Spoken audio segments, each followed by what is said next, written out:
For 3 months, more than 100,000 Russian troops, backed up by tanks, ballistic missile units and fighter bombers, have been amassed on Ukraine's border. Breaking news in the crisis in Ukraine. Tensions, of course, continue to build with Russian invasion of Ukraine. But overnight, Russia claimed it started withdrawing some of its forces. This gives grounds for cautious optimism. But so far, we have not seen any sign of de-escalation on the ground. In fact, satellite images from the last 48 hours show fresh, large deployments of troops and attack helicopters have just arrived at the border, raising alarm.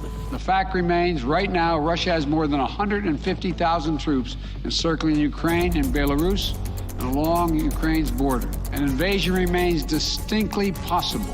It's hoped that any drawdown could signal all sides are ready to solve the tensions through dialogue. We are ready with diplomacy, and we are ready to respond decisively to Russian attack on Ukraine, which is still very much a possibility. For my generation, war in Europe has become unthinkable, and we must ensure it stays that way. It's a high-stakes game of brinkmanship. So what does Vladimir Putin really want? Well, Dr. Alexey Pavlovsky is Russia's ambassador to Australia, and he joins us now. Dr. Pavlovsky, why has Russia had more than 100,000 troops on the Ukraine border for 3 months now? Well, I would say that, first of all, and most important, is that these are troops that are positioned on our territory. And they are conducting military drills there according to our plans. And if you permit, the mere fact of you posing this question indicates a very serious problems with the security situation in Europe, because through 25 plus last years, NATO has been expanding steadily eastwards, and now they are right on our threshold. And it came to the point when they are questioning the positioning of our own troops on our own territory. We think it's not a situation which could be accepted by Russia. Russia says it's drawing down troops. You say it's just military exercises happening there, but Russia has said it's drawing down troops. So how then do you explain the satellite images of more troops and attack helicopters that are arriving at the border? Look, I'm not a military expert, and I will not go into interpreting satellite images.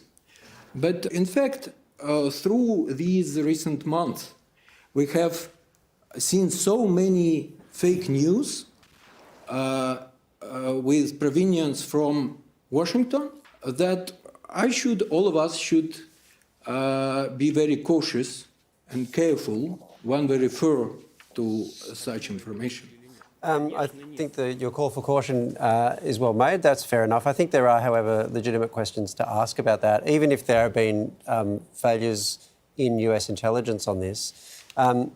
Really, the broader point is about whether or not Russia does have plans to attack or is getting ready in case it wants to pull that trigger. I do note that Russia's evacuated its diplomats from Ukraine. Why would it need to do that if it had no plans to attack? In fact, we didn't evacuate our embassy and consulate staff, but we reduced the numbers. The trigger for us was the behavior of the Western countries. But the Western countries are explicit that they're doing that because they're worried about a Russian invasion. Why are you doing it? We are doing that because we are worried about possible provocations. From whom? Russia is saying we don't plan to invade. Ukrainians are saying we don't see the imminence of invasion. But US and British officials say, no, you don't understand. That's my point. I think that we have the case of war propaganda, and it seems really that there are those who want the war to begin. Saying Russia has no plans to invade is obviously very loose. It's not a very solid statement. Russia won't invade? You think I was not clear enough? It was not solid? When I say Russia don't have plans to invade Ukraine. I was just interested because plans can change quickly. Of course. So if not Christmas, then New Year's Eve. If not New Year's Eve, then mid-January. If not mid-January, then 60th of February. Okay, you can continue. Well, hopefully the plans don't change. Dr. Pavlovsky, thanks so much for your time tonight. Thank you very much. I think he's proposing a sweep. I'm going to do March 6.